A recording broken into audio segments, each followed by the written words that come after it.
Hello, नमस्कार, आदाब, सत श्री अकाल and good afternoon to all of you. जो भी लोग मैं सुन रहे हैं, मेरा नाम उत्कर्ष सिंह है। आपने चैनल खोल लिया टारगेट सेमेस्टर। ये मिडावल हिस्ट्री का डिस्कशन करने वाले हैं। मिडावल हिस्ट्री में कौन सी हिस्ट्री है? ये मुगल एम्पायर की हिस्ट्री होने वाली है। ठीक है, किसकी हिस्ट्री होने वाली है? मुगल एम्पायर की हिस्ट्री होने वाली है, जिसने भारत के ऊपर लगभग लगभग 331 ईयर्स तक शासन करने का काम किया है। तो हम क्या पढ़ने वाले हैं? हम पढ़ने वाले हैं मुगल एम्पायर।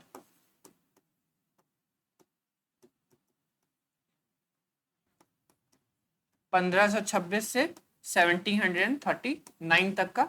कई सारी यूनिवर्सिटीज में 1749 तक सिलेबस है, कई सारी यूनिवर्सिटी में 1761 तक सिलेबस है। तो कोई दिक्कत नहीं है, आपका 1739 हो, 1707 हो या 1749 61 जो भी सिलेबस में हो, ठीक है। वो स्टार्ट कहाँ से होगा? 1526 से होगा। और ये जो एमसीक्यूज है वो उन एग्जामिनेशंस के लिए है जहां पे हमने क्या किया है, पूरा का पूरा मुगल एम्पायर कवर किया।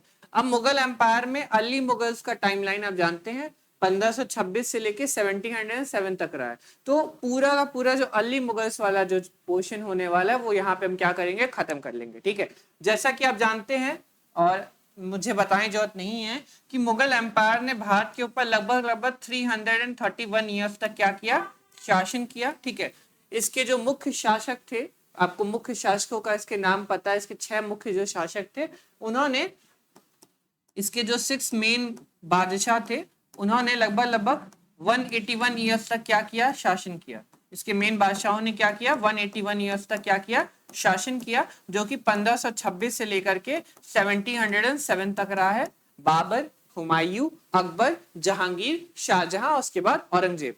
चलिए स्टार्ट करते हैं वीडियो को क्वेश्चन से। ये जो क्वेश्चन आज हम लगाने वाले हैं वो थोड़ा सा लेवल इसका जो होने वाला है, थोड़ा सा टफ लेवल होने वाला है। ठीक है, तो ये सारे क्वेश्चन एग्जामिनेशंस में मोस्ट प्रोबेबली हैं कि आएंगे ही आएंगे। 100% चांसेस है कि इस टाइप के क्वेश्चंस आएंगे ही। और अगर क्या होता है ना, अगर आप टफ क्वेश्चंस को लगा लेते हो तो इजी क्वेश्चंस आपके लिए क्या हो जाते हैं, थोड़े से आसान हो जाते हैं। ठीक है, चलो। By what name was the first class Mughal foot soldiers known? प्रथम श्रेणी के मुगल पैदल सैनिकों को किस नाम से जाना जाता था? अहसूम, शेबंदी, सरखेल या दाबाशी। ठीक है, इनको क्या कहा जाता था? प्रथम श्रेणी के जो मुगल सैनिक हुआ करते थे, जो पैदल सैनिक थे। कौन से सैनिक थे भाई? पैदल सैनिक थे। ठीक है, पैदल सैनिकों को क्या कहा जाता था? पैदल सैनिकों को कहा जाता था अहसूम। आंसर हो जाएगा इसका ए, अहसूम। ठीक है, तो जो पैदल सैनिक होते थे, पैदल सैनिकों की 9 प्रकार की कैटेगरी होती थी। पैदल सैनिकों को 9 कैटेगरी में बांटने का काम किया है।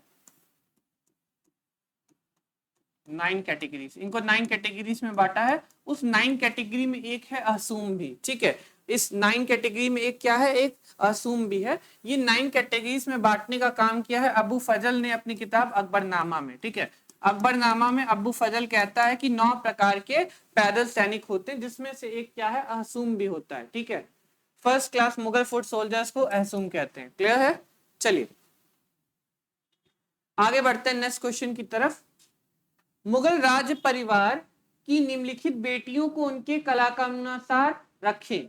ठीक है, अब हमको बताना है कि कौन सी जो बेटी है या कौन से लोग पहले आए और कौन से लोग बाद में आए। ठीक है, अब ये क्वेश्चन सभी लोग प्लीज ध्यान से देखना। ठीक है, ध्यान से क्वेश्चन देखना। ठीक है, सबसे पहले हम बात करेंगे गुलबदन बेगम। गुलबदन बेगम कौन थी? बाबर की बेटी थी और हुमायूं की बहन थी। ठीक है, उसके बाद आती हैं जहानारा बेगम। ठीक है, जहानारा बेगम कौन थी? जहानारा बेगम, ठीक है, अगर जहानारा बेगम आप देखेंगे तो शाहजहां की बेटी थी, औरंगजेब की क्या हो गई, बहन थी। उसी प्रकार से रोशन आरा बेगम जो है वो क्या है, शाहजहां की बेटी है और औरंगजेब की क्या है, बहन है। इसके बाद आती है जेबू नीसा बेगम। ठीक है, तो हमने यहाँ पे 1 ले लिया, इसको इसको 2 ले लिया, इनको यहाँ 3 ले लिया, और अब आती है लास्ट में, इनका नाम है जेबू नीसा बेगम। जेबू नीसा बेगम कौन है? वो औरंगजेब की पुत्री है। ठीक है, तो यहाँ पे हो गया, ये 4th हो गया। अब अगर इसको हम लॉजिकल ऑर्डर में सेट करें तो सबसे पहले हो जाएगा सी हो जाएगा। ठीक है, सी के बाद हो जाएगा ए आपका, फिर बी हो जाएगा, और फिर सॉरी सी हो जाएगा, ए हो जाएगा, फिर सी हो जाएगा, और फिर लास्ट में बचेगा बी। सी ए CA और लगभग एक मिनट,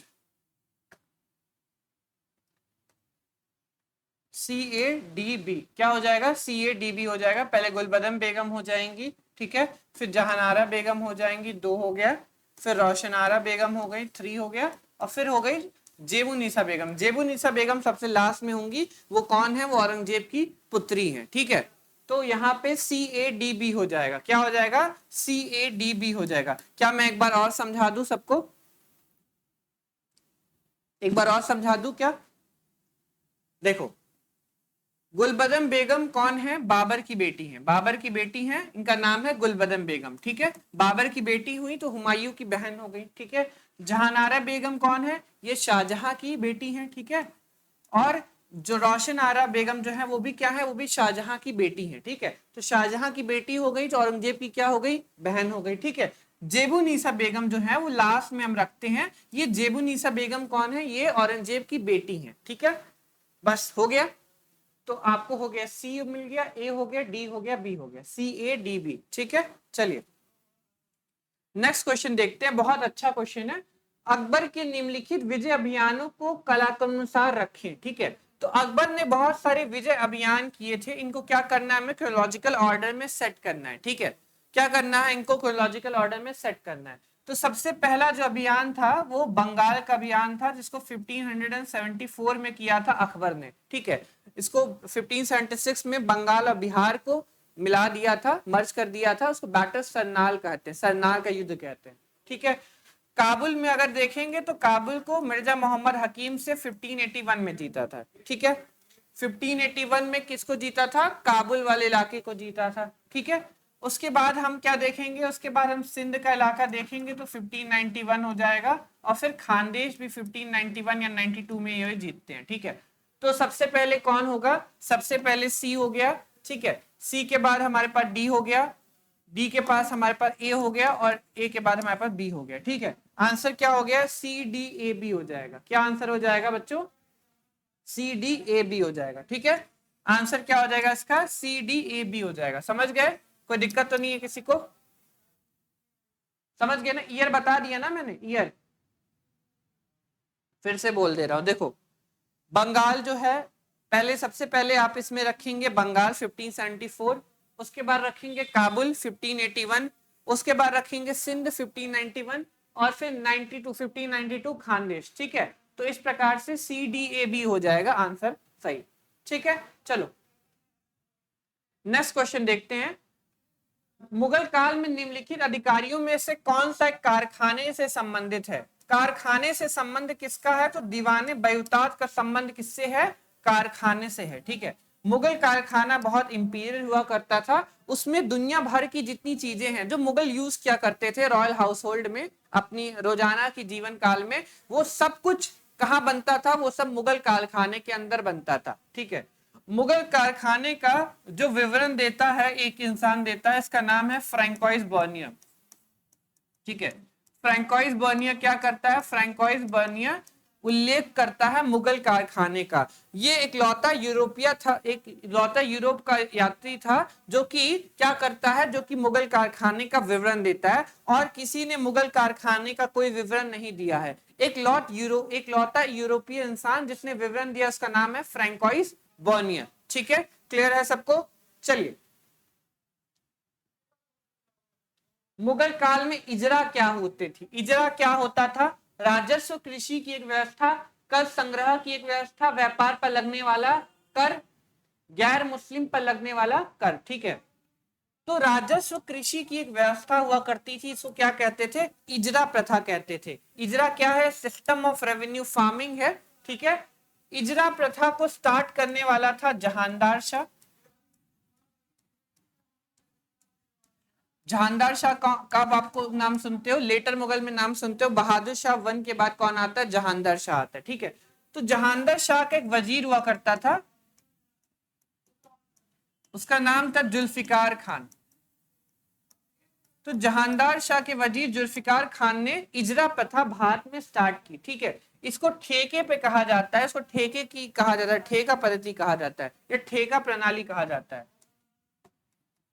ठेका प्रणाली, ठेका प्रणाली क्या होता है, कि जो राजस्व होता है, पहले राजस्व ले लिया आता है, पहले बोली लगाई जाती है, ठीक है, बिडिंग लगाई जाती है, और आपसे बिडिंग में जो जीतता है उससे पहले राजस्व ले लिया जाता है, ठीक है। जैसे बिडिंग लगाई गई कि एक साल में यहां से 1 करोड़ रुपया मिलेगा, ठीक है, और कोई जीत गया, बिडिंग स्टार्ट हुई 50 लाख रुपए से, कोई 1 करोड़ रुपया किसी ने दे दिया, ठीक है। अब एक साल तक वहां का जो किराया होगा वो क्या करेगा, वो एक साल तक किराया वहां का लेगा, जो भी टैक्स होगा वो एक साल तक वहां का लेगा। अब जो नुकसान होगा या जो फायदा होगा वो उस पर्टिकुलर इंसान का है। इसी को बोलते हैं इजारेदारी प्रथा, इसको कहते हैं ठेका प्रणाली। ठेके पे जमीन को क्या किया गया, ठेके पे दे दिया गया जमींदारों को, बड़े बड़े, ठीक है, क्लियर है सबको। चलो, मुगल सैन्य व्यवस्था में दाखिली कौन होते थे, दाखिली कौन होते थे, who was the interact in the Mughal army system.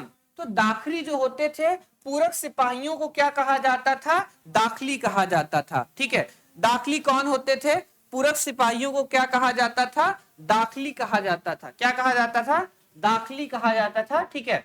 अच्छा, अगर कोई आर्मी है और आर्मी का जो सेंट्रल फॉर्मेट होता है, यहाँ पे जो सोल्जर्स खड़े होते हैं इसको क्या बोलते हैं, जो सेंट्रल आर्मी के जो सेंट्रल पार्ट में खड़े रहते हैं उनको क्या बोलते हैं, उनको कहते हैं हरावल दस्ता। क्या कहते हैं, हरावल दस्ता, ठीक है। आर्मी के जो स्टैंडिंग आर्मी होती है, स्टैंडिंग आर्मी की जो फ्रंट लाइन पे जो खड़े होते हैं उनको कहते हैं हरावल दस्ता। क्या कहा जाता है, हरावल दस्ता कहा जाता है, ठीक है, समझ गए। अच्छा, यहां पर पूरक सिपाहियों के अलावा एक और सिपाही होते थे जिनको अहदी कहा जाता था। क्या कहा जाता था, अहदी कहा जाता था। अहदी आर्मी का नाम सुना होगा, सबने पढ़ा होगा, अहदीस आर्मी। अहदीस कौन होते थे, जो बादशाह के पर्सनल जो रॉयल गार्ड्स होते थे उनको क्या कहा जाता था, अहदीस कहा जाता था, ठीक है। अहदी का जिक्र बहुत बार आएगा मुगल काल में, अहदी सेना कौन किसने नियुक्त किया, ठीक है। तो अहदी आर्मी किसकी हुआ करती थी, जो रॉयल आर्मी हुआ करती थी, जो शाही आर्मी हुआ करती थी, जो किसकी हुआ करती थी, बादशाह की हुआ करती थी। राज उसको पैसे दिया करता था, राज उनको नियुक्त किया करता था, ठीक है। वो रॉयल गार्ड्स होते थे, किसके, रॉयल गार्ड्स होते थे, इनके क्या नाम है, बादशाह के, इनको कहते थे अहदी, ठीक है। तो अहदी और पूरक सिपाही ये दो प्रकार की सेना होते थे, ठीक है। दाखिली में कौन आते हैं, पूरक सिपाही आते हैं, क्लियर है सबको। चलो, आदि सब लोग समझ गए। चलो, शेरशाह सूरी के संदर्भ में 7वां क्वेश्चन पढ़िए। कौन सा कथन सत्य है, कन्नौज के युद्ध में पश्चात वह भारत का शासक बना। कन्नौज का युद्ध कब लड़ा गया, कन्नौज का युद्ध लड़ा गया 1540 में, ठीक है। दूसरा पढ़िए, उसने बंगाल के गवर्नर के पद को समाप्त कर 47 सरकारों में विभक्त कर दिया। कई बार पूछा जाता है कितने सरकारों में डिवाइड किया, तो शेरशाह सूरी ने 47 सरकारों में क्या किया, डिवाइड किया, में विभक्त कर दिया, जो सीधे उसके नियंत्रण में थे। ये भी सही है, ठीक है। तो दोनों 1 और 2 क्या है, इसका सही आंसर हो जाएगा। बोथ 1 और 2 आर ओवर हियर करेक्ट, ठीक है। चलिए, इजी सा क्वेश्चन था, दोनों ही ऑप्शन सही हो जाएंगे, ये वाला भी सही है और ये वाला भी सही है। चलिए, एक रिपीटेड क्वेश्चन जो हर साल पूछा जाता है, शेरशाह का चांदी का रुपया कितने ग्रेन का था, 176 ग्रेन का था, 177 ग्रेन का था, या 178 ग्रेन का था, या 179 ग्रेन का था, ठीक है। तो जो चांदी का रुपया स्टार्ट किया था शेरशाह सूरी ने, वो कितने का था, 178 का था। आंसर क्या हो जाएगा इसका, 178 ग्राम हो जाएगा। बहुत अच्छा क्वेश्चन है, आंसर क्या हो जाएगा इसका, 178 ग्रेन हो जाएगा, ठीक है। नेक्स्ट क्वेश्चन देखिए, मुगल प्रशासन में सावनी निगार क्या होता था। मुगल प्रशासन में सावनीय निगार क्या होता था, what all the function of सवार निगार इन द मुगल एडमिनिस्ट्रेशन। जागीरदारों पर नियंत्रण करना, मजदूरों पर नियंत्रण करना, व्यापारियों पर नियंत्रण करना, या फिर सूदखोरों पर नियंत्रण करना, ठीक है। तो इनको कहा जाता था, ये क्या थे, ये कंट्रोलेबल थे जागीरदारों पर, ठीक है। जो जागीरदारों को कंट्रोल करते थे उनको क्या कहा जाता था, उनको कहा जाता था सावनी निगार। क्या कहा जाता था, सावनीय निगार कहा जाता था, ठीक है। सावनीय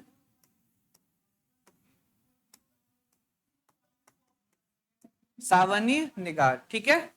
चलिए, ये लिख लीजिएगा, इंपॉर्टेंट है, नोट्स में अपने इसको इंक्लूड कर लीजिएगा। चलिए, नेक्स्ट क्वेश्चन देखते हैं। शेरशाह के प्रशासन में राई का क्या तात्पर्य था, राई का क्या तात्पर्य था शेरशाह के प्रशासन में। तो राय राज्य की मांग, कृषि उत्पाद, मापन की इकाई, या सैन्य उपाधि, ठीक है। तो राज्य की जो मांग होती है जिसको क्या कहते थे, राई कहते थे। राज्य की मांग को क्या कहते थे, राई कहते थे। ठीक है, राई क्या होता था, राई होता था राज्य की मांग। ठीक है, राज्य की मांग कितनी है, स्टेट को कितना मिलेगा और पीसेंट्स को कितना मिलेगा। ठीक है, जैसे पीसेंट्स को, किसानों को कितना दिया जाएगा, ठीक है, किसानों को कितना पार्ट दिया जाएगा और इसके अलावा राज्य को कितना उसका प्रतिशत मिलेगा, इसी को कहते हैं राई व्यवस्था। ठीक है, चलो कौन स्टार्ट किया था, शेरशाह सूरी स्टार्ट किया था। महसूल से क्या अभिप्राय है, महसूल क्या होता है, बहुत बार पूछा गया क्वेश्चन है, महसूल क्या होता है, व्हाट इज महसूल। खालसा राजस्व, अप्रेक्षित राजस्व या वास्तविक राजस्व या बकाया राजस्व। ठीक है, तो महसूल मतलब होता है जो वास्तविक राजस्व होता है सो क्या कहते हैं, महसूल कहते हैं। रियल रेवेन्यू वो क्या कहते हैं, महसूल कहते हैं। ठीक है, ये भी बहुत बार क्वेश्चन पूछा गया है पीवाईक्यू में, महसूल शब्द क्या होता है, तो महसूल का मतलब होता है वास्तविक राजस्व। महसूल का क्या मतलब होता है, महसूल का मतलब होता है वास्तविक राजस्व। ठीक है, चलो किस मुगल सेनापति के विरुद्ध रानी दुर्गावती ने अपना अंतिम युद्ध लड़ा था, तारदी बेग, असफ कुली खान, असफ खान या फिर अधम खान। कौन थी, असफ खान हुआ करता था। असफ खान के विरुद्ध आखिरी युद्ध लड़ा था रानी दुर्गावती ने अपना। ठीक है, रानी दुर्गावती ने क्या किया था, अपना जो आखिरी युद्ध था वो किसके विरुद्ध लड़ा था, असफ खान के विरुद्ध लड़ा था। किस ईयर में लड़ा था, 1564 में लड़ा था। ठीक है, बैटल ऑफ गढ़ और मांडला का युद्ध याद है सबको। ठीक है, यहाँ के शासक का नाम था वीर नारायण। ठीक है, रानी दुर्गावती गोंडवाना की शासक थी। ठीक है, यहाँ के शासक का नाम था वीर नारायण। वीर नारायण इन्फेंट था, छोटा था। ठीक है, उसके उसके मतलब उसमें कौन लड़ रहा था, उसके एब्सेंस में लड़ रही थी रानी दुर्गावती। जो रानी दुर्गावती क्या थी, गढ़वाल की शासिका थी। ठीक है, कौन थी, रानी दुर्गावती थी। ठीक है, सॉरी गोंडवाना कहना हूं। ठीक है, इनका संबंध कहां से है, गोंडवाना राज्य से है। क्लियर है सबको, ठीक है। चलिए नेक्स्ट क्वेश्चन बढ़ते हैं आगे हम।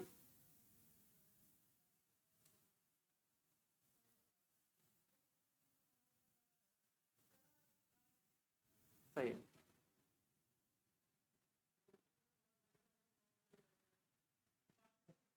आक्रमणकर्ता मुगल सेना की नाक काटने के लिए कौन प्रसिद्ध है, गढ़वाल की रानी कर्णावती, गोवा की रानी अबक्का, इंदौर की रानी अहिल्याबाई, सतारा की रानी ताराबाई।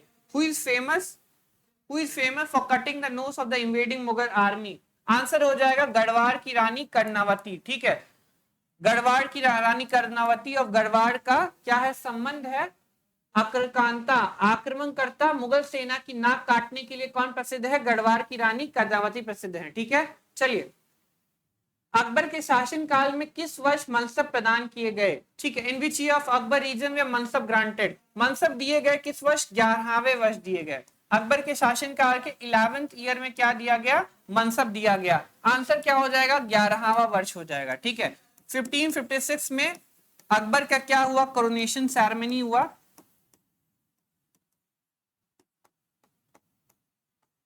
और अकबर का कोरोनेशन सेरेमनी कहां पर हुआ, कलानौर में हुआ। कलानौर में क्या हुआ, एक जो वो होता है क्या कहते हैं उसको, ब्रिक का बना हुआ, जो कि कहते हैं आप उसको ईंटे का बना हुआ एक गद्दी बनाई गई।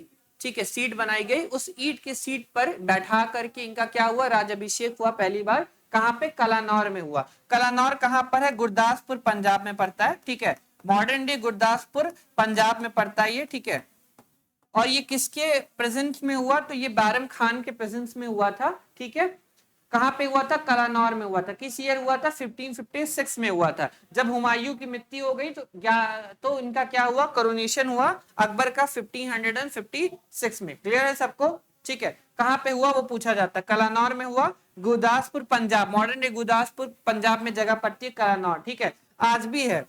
कभी जाना गुरदासपुर, कभी जाना तो अकबर को जहां पे बैठाया गया था ईंटों भरे सिंहासन पे, वो जो सिंहासन था वो ईंटों भरा था, वो आज भी प्रेजेंट है वहां पे। कभी जाना गुरदासपुर में देखना। ठीक है, चलो औरंगजेब ने जजिया कब लगाया था, औरंगजेब ने जजिया कब लगाया था, 1677। When did Aurangzeb impose jizya, 1677, 1678, 1679 या फिर 1680। औरंगजेब ने जजिया लगाया था 1679 में। आंसर हो जाएगा इसका 1679। आंसर क्या हो जाएगा इसका 1679 हो जाएगा। ठीक है, चलिए मैंने बोला था ना स्टार्टिंग में, मैं बोल रहा था ना कि जो टफ क्वेश्चन है ना, अगर टफ क्वेश्चन आप कर लोगे अच्छे से तो इजी क्वेश्चन जो है वो अच्छे से आपसे लग जाएंगे। ठीक है, टफ क्वेश्चन कर लोगे तो इजी क्वेश्चन भी क्या होंगे, आराम से लग जाएंगे। ठीक है, और अगर टफ क्वेश्चंस अगर हम इजी से स्टार्ट करें तो टफ पहुंचने में आपको बहुत दिक्कत होगी, लेकिन हम टफ से स्टार्ट करें तो आप इजी अच्छी तरीके से कर लोगे, इसीलिए हमने टफ क्वेश्चन से स्टार्ट किया। ठीक है, ये वाला जो क्वेश्चन था औरंगजेब वाला, औरंगजेब ने जजिया कब लगाया है क्या, ये हमेशा पूछा जाता है। ठीक है, 1679 ईयर है, इसको याद करो, तैयार करो, पीवाईक्यू में बहुत बार पूछा गया है और इस बार भी पूछा जा सकता है।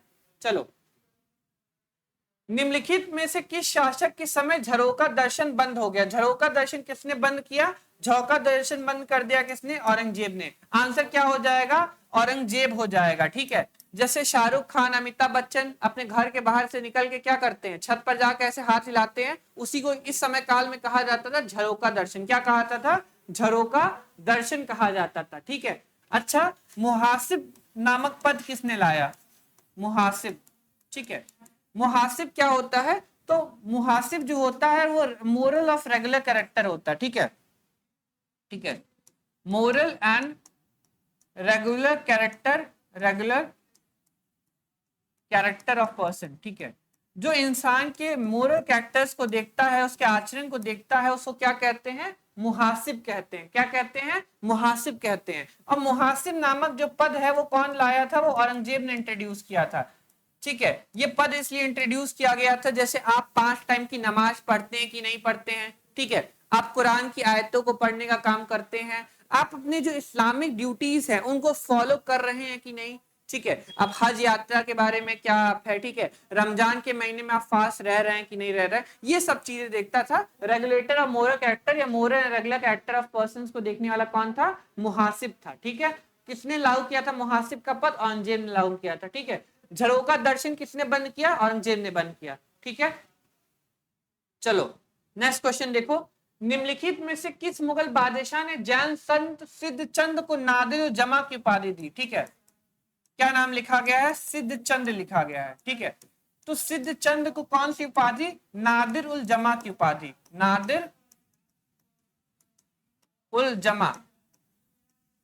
तो नादिर उल जमा की उपाधि किसने दी? सिद्ध चंद को। ठीक है, तो सिद्ध चंद को उपाधि दी थी जहांगीर ने। ठीक है, नादिर उल जमा की उपाधि सिद्ध चंद को किसने दी थी? सिद्ध चंद को उपाधि दी थी जहांगीर ने। आंसर क्या हो जाएगा इसका? जहांगीर हो जाएगा। क्या हो जाएगा आंसर इसका? जहांगीर हो जाएगा। बहुत इंपॉर्टेंट क्वेश्चन है, बहुत बार पूछा गया प्री वाईक्यू में, इसको नोट कर लो। चलो, निम्नलिखित में से अकबर के शासनकाल में प्रथम 4 वर्ष, अच्छा एक चीज और बता दे रहा हूं, देखो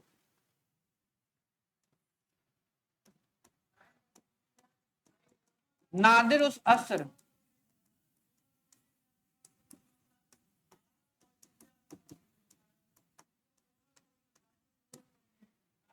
ठीक है, देखो नादिर और असर और नादिल जमा कई सारे टाइटल होते हैं जो कई लोग को दिए जाते हैं। ठीक है, अब अगर हम देखें नादिल असर और नादिल जमा का टाइटल, ठीक है, हाँ, नादिर असर और नादिल जमान 2 टाइटल है। नादिर असर का टाइटल जहांगीर के काल में दिया गया था किसको? एक पेंटर था, उसका नाम था उस्ताद मंसूर। क्या किसको दिया गया था? उस्ताद मंसूर को दिया गया था। और नादिर जमान का टाइटल दिया गया था किसको? इनको दिया गया था अबुल हसन को। ठीक है, अबुल हसन को टाइटल दिया गया था। ये भी क्वेश्चन पूछा जाता है कि जहांगीर के काल में नादिर उल असर का टाइटल किसको दिया गया? तो नादिर असर का टाइटल दिया गया उस्ताद मंसूर को, और नादिर उल जमान का टाइटल किसको दिया गया? अबुल हसन को दिया गया। किसको दिया गया? अबुल हसन को दिया गया। ये वाला क्वेश्चन भी एग्जाम में पूछा जाता है। ठीक है, चलो, निम्नलिखित में से अकबर के शासनकाल के प्रथम 4 वर्ष वकील सल्तनत का पद किसके पास था? वकील सल्तनत 4 वर्ष होता अकबर का, 1556 से लेकर के 1560 तक कौन था? ये था बैरम खान। क्या नाम था? बैरम खान था। ठीक है, 1560 में अकबर और बैरम खान के बीच में युद्ध हुआ था। उस बैटल का नाम था बैटल ऑफ तिलवाड़ा। क्या नाम था? बैटल ऑफ तिलवाड़ा नाम था, जिस बैटल में बैरम खान हार जाता है और बाद में भारत से बाहर निष्कासित कर देता है अकबर उसको। ठीक है, गुजरात जा रहा होता है, तभी नाम एक मुबारक खिल्जी कर एक इंसान होता है, मुबारक खान करके एक पर्सन होता है, वो छुरा घोंप कर कि बैरम खान की हत्या कर देता है गुजरात के पास। कहा जाता है बैरम खान भारत से मक्का जाने वाला था, ठीक है। उसी समय गुजरात में मृत्यु हो जाती है 1560 में बैरम खान की, ठीक है। तो प्रथम 4 वर्ष तक वकील उस सल्तनत कौन रहा अकबर का? आंसर हो जाएगा बैरम खान। क्या आंसर हो जाएगा? बैरम खान आंसर हो जाएगा, ठीक है। चलिए आगे बढ़ते हैं।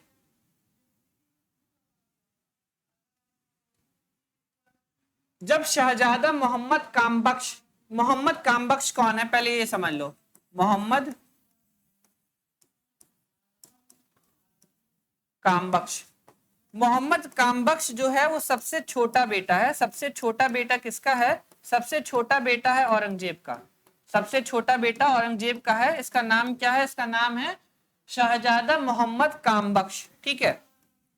तो सुनो, जब शहजादा मोहम्मद कामबख्श ने उसका दायां हाथ काटने का आदेश दिया तो सैफ खान कौन है? सैफ खान मोहम्मद कामबख्श के गुरु हैं। तो सैफ खान ने कहा, यह नीच आचरण जो तुमने अपनी मां से पाया है, यह हाथ जिसे तुमने बिना किसी कसूर के कटवा दिया है, इसी ने तुम्हें तीरंदाजी सिखाई थी, ठीक है। तो सैफ खान ने यह स्टेटमेंट कहा, किससे? मोहम्मद कामबख्श से कहा, यह नीच आचरण जो तुमने अपनी मां से पाया है, यह हाथ जिसे तुमने बिना किसी कसूर के कटवा दिया, इसी ने तुम्हें तीरंदाजी सिखाई थी, ठीक है। इस माँ का क्या नाम है? मतलब हमको बताना है कि मदर का क्या नाम है, ठीक है। मोहम्मद कामबख्श की माँ का क्या नाम है हमको ये बताना है, ठीक है। दिलरास बानो बेगम, नवाब बाई, उदयपुरी बेगम या नादिरा बेगम, ठीक है। जल्दी से बताओ। बहुत अच्छा स्टेटमेंट है और बहुत टफ क्वेश्चन भी पूछा गया है, ठीक है। बहुत टफ क्वेश्चन पूछा गया है, लेकिन इस प्रकार के क्वेश्चंस के लिए रेडी रहिए एग्जामिनेशंस में अपने आप लोग, ठीक है। आंसर क्या होगा इसका? आंसर हो जाएगा उदयपुरी बेगम। क्या आंसर हो जाएगा? आंसर हो जाएगा उदयपुरी बेगम, ठीक है। उदयपुरी बेगम कौन थी? माँ थी मोहम्मद कामबख्श की, ठीक है। उदयपुरी बेगम आंसर हो जाएगा उदयपुरी बेगम, ठीक है। चलो, पहली जो वाइफ थी उसका नाम था, फर्स्ट वाइफ औरंगजेब की, उनका नाम था दिलरास बानो बेगम। क्या नाम था? दिलरास बानो बेगम नाम था। इन्हीं को रबिया उद दुर्रानी कहा जाता है।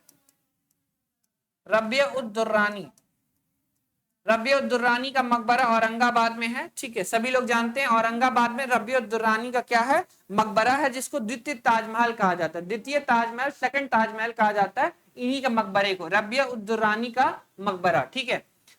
नवाब बाई कौन थी? इनकी मध्य मिडिल वाइफ थी, ठीक है। औरंगजेब की मिडिल वाइफ का क्या नाम था? मिडिल वाइफ का नाम था नवाब बाई। उदयपुरी बेगम कौन थी? लास्ट वाइफ थी। औरंगजेब की लास्ट वाइफ कौन थी? उदयपुरी बेगम थी। नादिरा बेगम कौन थी? नादिरा बेगम वाइफ थी किसकी? दारा शिकोह की, ठीक है। उस समय काल में सबसे ज्यादा खर्चा हुआ था जिसकी शादी में, वो किसकी शादी हुआ करती थी? दारा शिकोह और नादिरा बेगम की शादी। कहा जाता है उस समय काल में सबसे बड़ी शादी जो थी, जितने सबसे ज्यादा पैसा खर्च किया गया था, वो शादी थी दारा शिकोह और नादिरा बेगम की, ठीक है। ये भी क्वेश्चन पूछा जाता है। 36 लाख कम से कम वहां उसमें खर्च किए गए थे। इस समय काल में खरबों की संपत्ति होगी। चलो, सूची 1 को सूची 2 से मिलाएं। मुगल शासक और कुल जमा की खालिसा की अनुमानित हिस्सा क्या क्या था, ठीक है। तो अकबर का क्या हो जाएगा? 3rd हो जाएगा। औरंगजेब का हो जाएगा 2 हो जाएगा। जहांगीर का हो जाएगा 1, ठीक है। तो अकबर का 3 हो गया, ए का हमने ले लिया 3, ठीक है। औरंगजेब का हमने ले लिया 2, ठीक है। डी का हमने ले लिया 2। जहांगीर का ले लिया हमने, जहांगीर का क्या ले लिया? जहांगीर का हमने ले लिया 1/2। 1/2 क्या है? पहला है, ठीक है।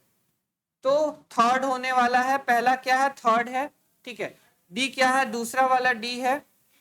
और बी क्या है? 1 है। आंसर क्या हो जाएगा इसका? ए हो जाएगा, ठीक है। आंसर क्या हो जाएगा इसका?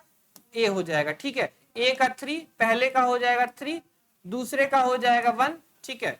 शाहजहां का हो जाएगा 4, औरंगजेब का हो जाएगा 1/5, ठीक है। ये इसका आंसर है, ठीक है। चेक कर लो सभी लोग, आंसर हो जाएगा इसका A. Estimated share of Khalsa in the total deposit, कुल जमा में खालसा का अनुमानित हिस्सा, डिपॉजिट लिखा है यहाँ पे। चलो, तो अकबर ने 1/4 दिया, औरंगजेब ने 1/5 मांगा, जहांगीर ने 1/20 मांगा। चलो, कहा से राजदूत औरंगजेब के शासनकाल के समय भारत आए थे? During Where did the ambassador came from during the region of Aurangzeb? Aurangzeb के काल में कहां से आए थे? ठीक है, जो दूत थे वो कहां से आए थे? कॉन्स्टेंटिनोपल, फारस, मक्का या तुर्की? ठीक है, इसका आंसर हो जाएगा कॉन्स्टेंटिनोपल। जो वो थे दूत थे, एम्बेसडर थे, वो 1661 से लेकर 1667 के बीच में औरंगजेब के काल में कॉन्स्टेंटिनोपल से आए थे। कहां से आए थे? कॉन्स्टेंटिनोपल से आए थे। कॉन्स्टेंटिनोपल का नया नाम इस्तांबुल है। ठीक है, इसको कस्तंतुनिया भी कहते हैं, कस्तंतुनिया कहा जाता है। क्या कहा जाता है? कस्तंतुनिया कहा जाता है। 1453 में फॉल ऑफ बाइजेंटाइन एम्पायर हुआ था। बाइजेंटीन एम्पायर का पतन हुआ था 1453 में। ठीक है, जब ओटोमन सुल्तान ने 1453 में बाइजेंटीन शासक से क्या ले लिया था? ओटोमन एम्पायर ले लिया था। मोहम्मद द्वितीय नाम था उसका, वो घटना याद होगी सबको। चलो, निम्नलिखित किस एक मुगल शासक ने भांग के उत्पादन, बिक्री और सार्वजनिक प्रयोग पर निषेध का अध्यादेश लागू किया था? ठीक है, तो किसने लागू किया भाई? हुमायूं, अकबर, शाहजहां या औरंगजेब?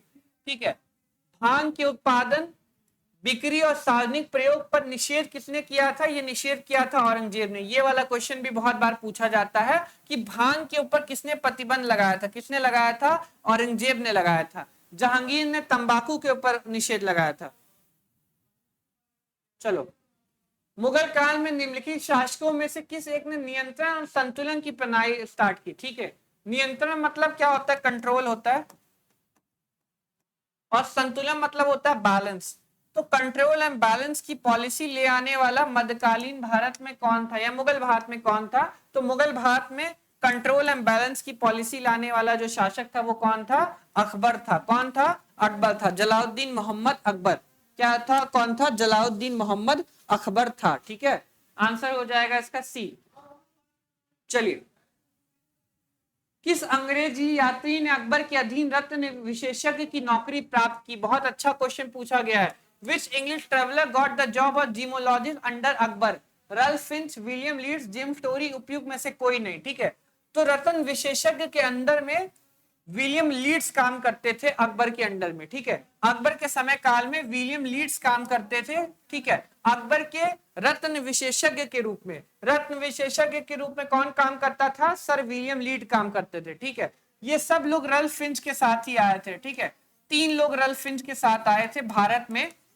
वो 3 लोग ये थे, पहला है विलियम लीड, दूसरा है जेम्स टोरी, और एक और था, एक न्यूज़बेरी करके थे। 3 लोग थे। ठीक है, ये 3 लोग रल्फ फिंच के साथ कहां आए थे? भारत आए थे।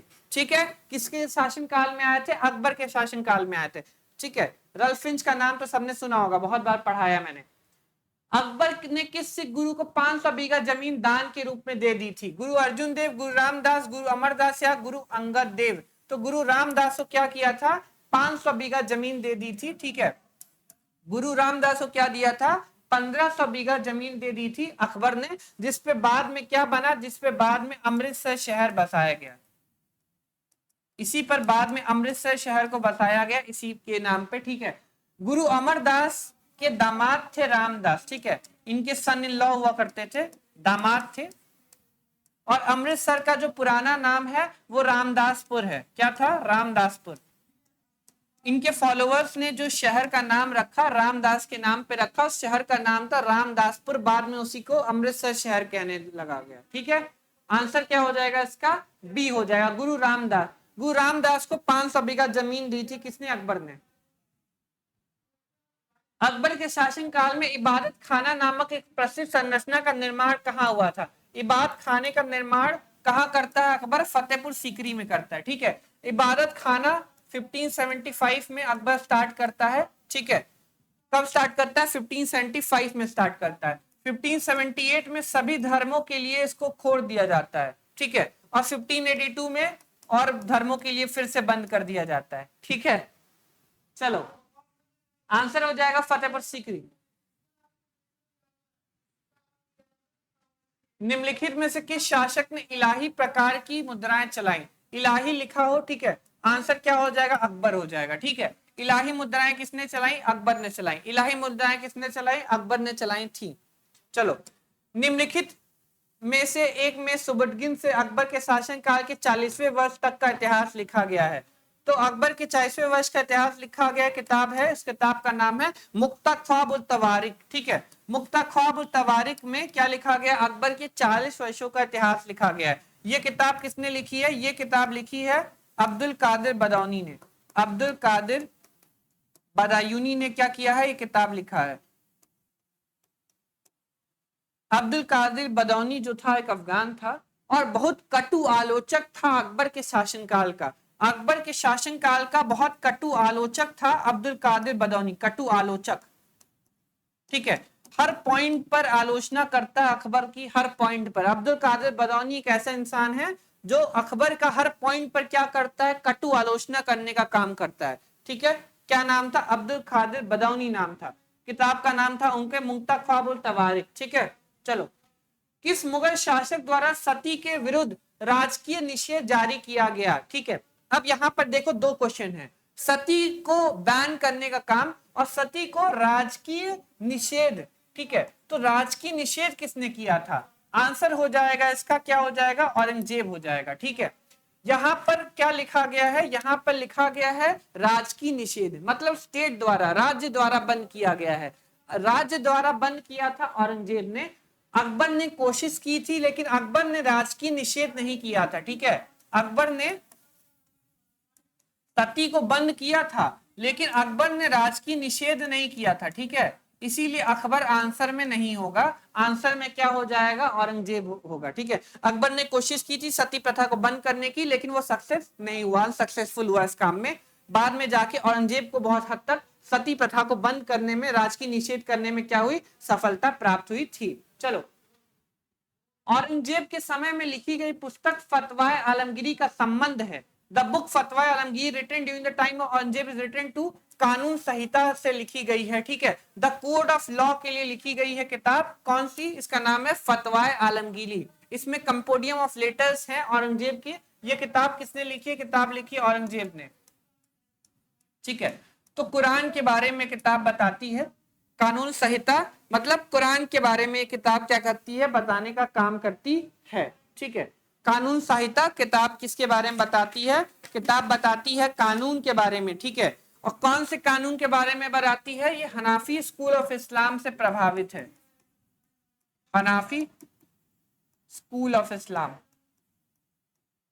ठीक है, हनाफी स्कूल ऑफ इस्लाम से क्या है, प्रभावित है। अब हनाफी क्या होता है, हनबली क्या होता है, जाफरी क्या होता है, वो सब बाद में आप जान लेना। ठीक है, ये अलग अलग आइडियोलॉजी होती है, अलग अलग स्कूल ऑफ आइडियोलॉजी होती है इस्लाम की। उसमें से एक आइडियोलॉजी होती है जिसको हनाफी कहा जाता है। ठीक है, ये अबू हनीफा के नाम के ऊपर है, जो एक खलीफा भी हुआ करते थे।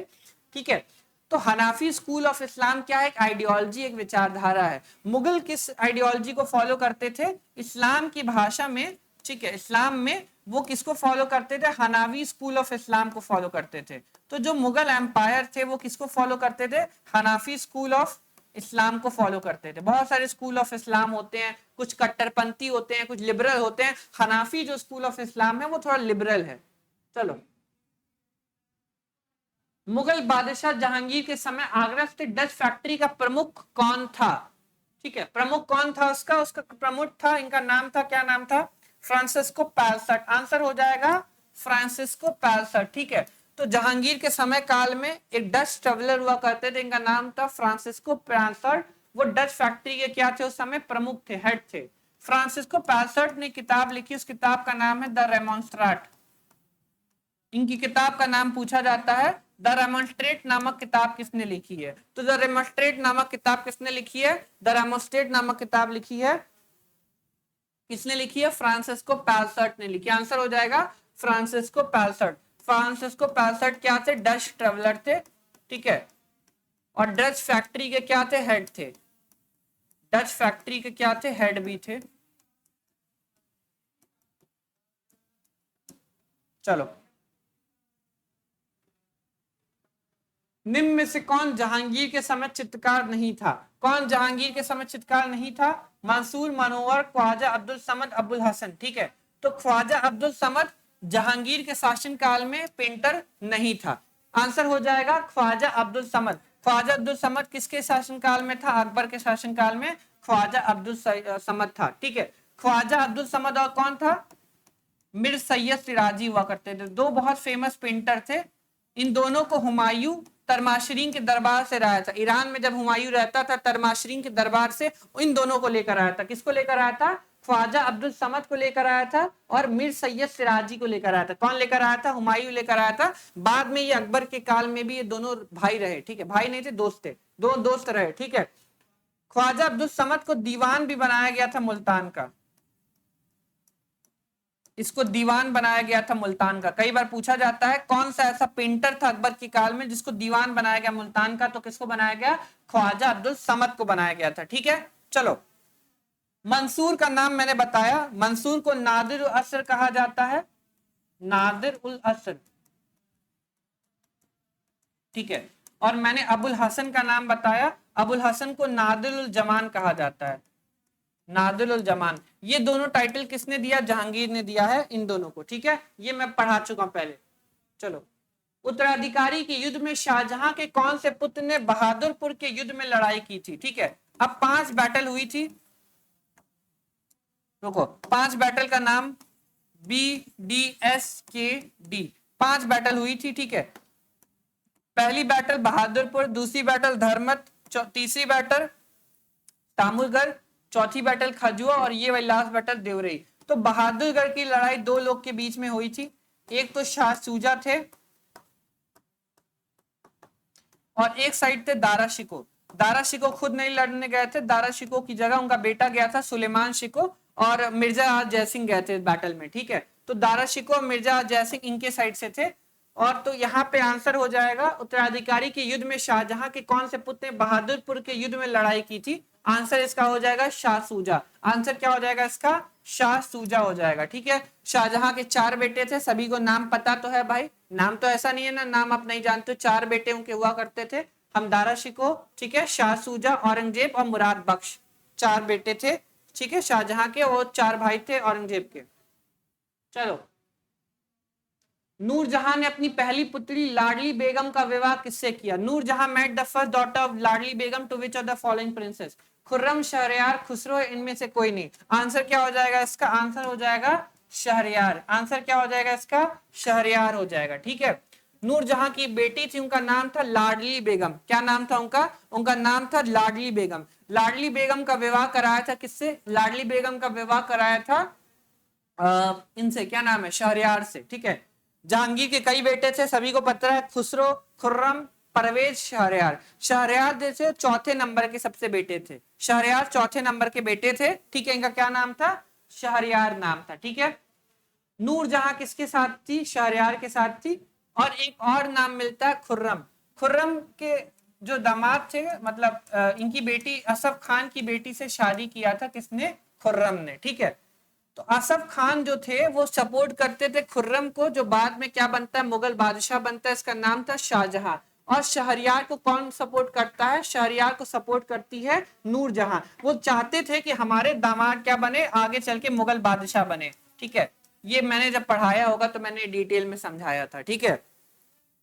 एक कौन है? एक असफ खान है। असफ खान चाहते हैं कि खुर्रम शाहजहां बने, और यहाँ पे दूसरे कौन है? नूरजहां। नूरजहां चाहती है कि कौन बने? शहरयार बने। क्लियर है सबको? चलो, एक रिपीटेड क्वेश्चन है, सुनो। अकबर के दरबार में कौन सा सुलेखक या जिसे जरी कलम की उपाधि दी गई थी? जरी कलम की उपाधि किसको दी गई थी? बहुत इंपॉर्टेंट है। जरी कलम को ऐसे लिखा जाता है, देखो स्पेलिंग देखो, जेड, इसको जेड से लिखा जाता है। जरी कलम की उपाधि अकबर ने किसको दी थी? बहुत बार पूछा गया है। आंसर होगा मोहम्मद हुसैन, मोहम्मद हुसैन अल कातिब कश्मीरी। बस आप मोहम्मद हुसैन याद रखो, बहुत है, ठीक है। इतना बड़ा नाम थोड़ी ना याद रखोगे आप, ठीक है। बस आप मोहम्मद हुसैन नाम याद रखो, इतना बहुत है। चलिए, मुगल सैन्य व्यवस्था में अहदी क्या हुआ करते थे? अहदी कौन थे? स्टार्टिंग में बताया हूं। अहदी कौन थे? ये शाही घुड़सवार होते थे, ठीक है। क्या होते थे? शाही घुड़सवार, रॉयल कैवलरी मैन या फिर रॉयल आर्मी के गार्ड्स।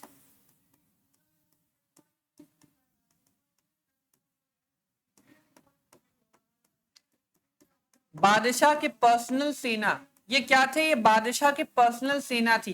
बादशाह की पर्सनल क्या थी? सेना थी, ठीक है। ये हर समय बादशाह के साथ रहते थे। उनकी सिक्योरिटी को कौन देखते थे? अहदी देखते थे, ठीक है। अहदी कौन थे? अहदी वो थे जो हर समय बादशाह के साथ रहते थे और बादशाह की सिक्योरिटी देखने का काम करते थे, ठीक है। कौन देखता था बादशाह की सिक्योरिटी? अहदी देखते थे। ये बादशाह की क्या थी? पर्सनल आर्मी थी। इनको शाही आर्मी कहा जाता है, ठीक है, रॉयल आर्मी।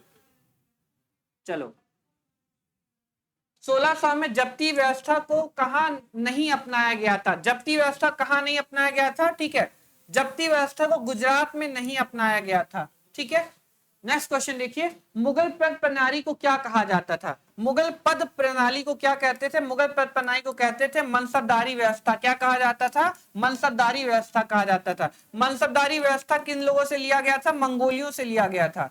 मंगोलियों से लिया गया था मनसबदारी व्यवस्था, ठीक है। मनसबदारी व्यवस्था में दो चीजें होती हैं, एक होता है जाट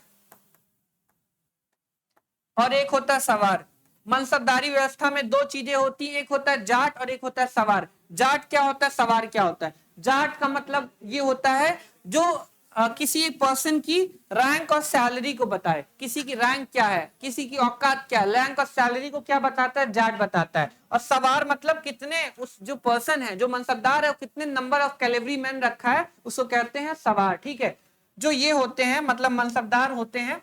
मनसबदार अगर आप देखोगे, ठीक है, तो 50 से लेकर के 10,000 तक के मनसबदार होते हैं। 5,000 से ऊपर तक का जो मनसबदार होते थे उनको शाही रॉयल प्रिंसेस को दिया जाता था। 5,000 से ऊपर तक का जो मनसब था वो नॉर्मली रॉयल प्रिंसेस को दिया जाता था, ठीक है। चलो, महाराणा प्रताप के पास अकबर द्वारा विभिन्न मुगल अधिकारियों के नेतृत्व में भेजे गए शिष्टमंडलों को कलांकर व्यवस्थित करिए तथा नीचे दिए गए कूट की सहायता से सही विकल्प चुनिए, ठीक है। तो महाराणा प्रताप से बैटल ऑफ हल्दी घाटी 1576 में हुई। उस हल्दी घाटी के युद्ध से पहले किन किन लोग को भेजा गया? ठीक है, तो सबसे पहले भेजा गया जलाल खान को, ठीक है। किसको भेजा गया? सबसे पहले जलाल खान को भेजा गया, ठीक है। जलाल खान के बाद भेजा गया किसके पास? तो मान सिंह को भेजा गया। मान सिंह के बाद भेजा गया भगवान दास को। भगवान दास के बाद आखिरी में भेजा गया किसको?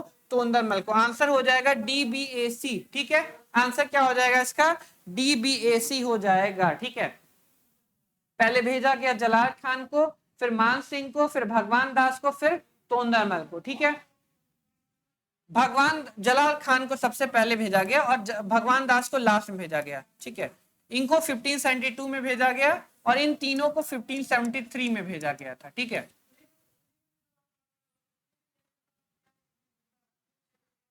जलाल खान को सबसे पहले भेजा गया और भगवंत दास को सबसे बाद में भेजा गया, ठीक है। क्लियर हो रहा है सबको? DBAC आंसर हो जाएगा, DBAC, ठीक है। बहुत इंपॉर्टेंट क्वेश्चन है, नोट करो।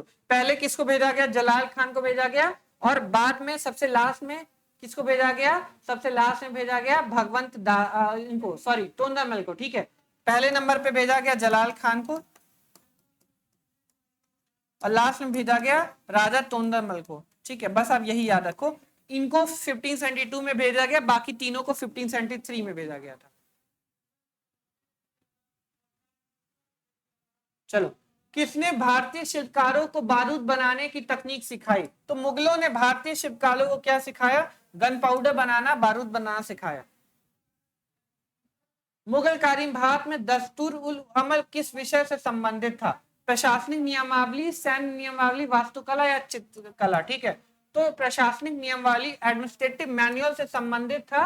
दस्तूर उल अमल क्या था? दस्तूर उल अमल किससे रिलेटेड था? प्रशासनिक नियमावली से रिलेटेड था।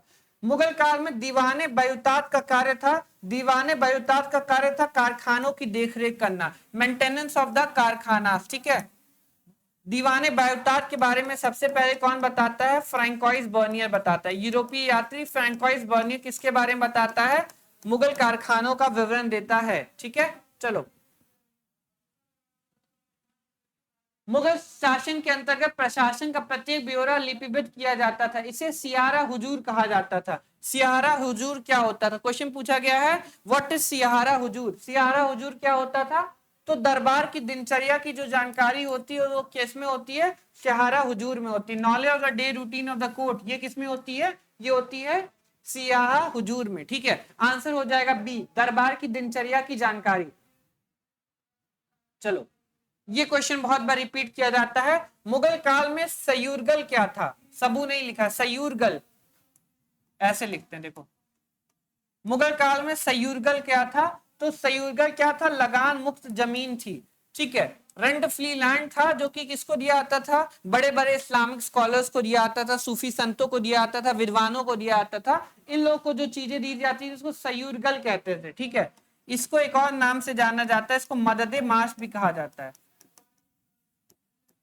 इसको मददे माश कहा जाता है, इसको मिल्कियत लैंड भी कहा जाता है, मिल्कियत लैंड, ठीक है। इन सब नामों से जाना जाता है सयूरगल को। सयूरगल को इतने सारे नामों से जाना जाता है। सयूरगल को मददे माश कहा जाता है, मिल्कियत लैंड कहा जाता है। ये क्या थी? ये लगान मुक्त जमीन थी, जो कि बड़े बड़े स्कॉलर्स को, विद्वानों को दी जाती थी, सूफी संतों को दी जाती थी, ठीक है। क्या नाम था उसका? उसका नाम था सयूरगल। चलो, मुगल काल में अधिकांश बाग बगीचे लगवाए। अधिकांश बाग बगीचे कौन लगवाया? जहांगीर ने लगवाया था। सबसे ज्यादा बाग बगीचे लगवाए जहांगीर ने। शुरुआत की बाबर ने, ठीक है। शुरुआत किसने की? शुरुआत की लगवाने की, जो बाग बगीचे लगवाने की शुरुआत थी वो बाबर ने की। फिर अकबर ने भी बहुत सारे बाग बगीचे लगवाए, लेकिन सबसे ज्यादा जो बाग बगीचे लगवाता है वो कौन था? वो था जहांगीर। चलो, सन 1580 में अकबर का साम्राज्य कितने प्रांतों में बटा था? 1580 में अकबर का साम्राज्य 12 प्रांतों में क्या था? बटा हुआ था, ठीक है। 12 प्रांतों में क्या था? अकबर का साम्राज्य बटा हुआ था। किस सन में? ये 1580 में 12 प्रांतों में 1580 में बटा था, ठीक है। बाद में इसमें 3 प्रांत और आ गए। 3 प्रांत कौन से आ गए? खानदेश आ गया, बरार आ गया और अहमदनगर आ गया, ठीक है। ये 1580 लिखा गया। अकबर का शासनकाल 1605 तक था ना, ठीक है। तो इन तीनों को बाद में ऐड करके 1605 तक 15 प्रोविंसेस अंडर में थे, किसके? अकबर के, ठीक है। बाद में 3 प्रोविंसेस आ गए, खानदेश, बरार और अहमदनगर, ठीक है। 1580 में अकबर उल्लेखित करवाता है कि 1580 में अकबर के पास 12 प्रांत हैं। कितने प्रांत हैं? 12 प्रांत हैं। बाद में 3 प्रांत और आ गए, खानदेश, बरार और अहमदनगर। कौन से 3 प्रांत? खानदेश, बरार और अहमदनगर। 3 प्रांत बाद में और जीत लिए अकबर ने। 1605 तक अकबर के पास 15 प्रांत होते थे। यहां पे 1580 पूछा, इसीलिए आंसर 12 हो जाएगा। दानदेश को खानदेश के लिए नाम से जाना जाता है, ठीक है। तो ये अपने पुत्र, अकबर का एक पुत्र था जिसका नाम था दनियाल, दनियाल मिर्जा। तो दनियाल मिर्जा के नाम पर खानदेश का नाम चेंज करके अकबर ने क्या कर दिया? खानदेश का नाम चेंज करके दानदेश कर दिया। आंसर हो जाएगा इसका अकबर। चलो, निम्न किस शासक ने सिजदा पैबॉस की प्रथा को अंतिम रूप से दरबार में बंद कर दिया? बहुत इंपॉर्टेंट क्वेश्चन है, एग्जाम में आपके आ सकता है, रिपीटेड क्वेश्चन है, ठीक है। सिजदा पैबॉस को किसने बंद किया? सिजदा पैबॉस को बंद किया मुगल बादशाह शाहजहां ने। ये क्वेश्चन बहुत बार रिपीट किया गया। आंसर क्या हो जाएगा? मुगल बादशाह शाहजहां। इसको स्टार्ट किसने किया था? इसको स्टार्ट किया था बलबन ने, ठीक है। इसको दिल्ली सल्तनत काल में सिजदा पैबॉस को कौन शुरू करता है? सिजदा पैबॉस को दिल्ली सल्तनत काल में शुरू करता है बलबन। और मुगल काल में इसको बंद कौन करता है? करता है इसको बंद शाहजहां। गुरु तेग बहादुर की हत्या किस मुगल शासक के काल में हुई? गुरु तेग बहादुर की हत्या औरंगजेब के शासन काल में हुई, ठीक है। जहांगीर के शासन काल में 5वें गुरु, इसकी 5वें गुरु का क्या नाम था? गुरु अर्जुन देव, ठीक है। तो 5वें गुरु, गुरु अर्जुन देव की मृत्यु कब हुई? ये हुई जहांगीर के शासन काल में। और 9वें गुरु, गुरु तेग बहादुर कौन थे? 9th गुरु थे, उनकी हत्या कब हुई? औरंगजेब के शासन काल में हुई, ठीक है। नोट कर लेना दोनों।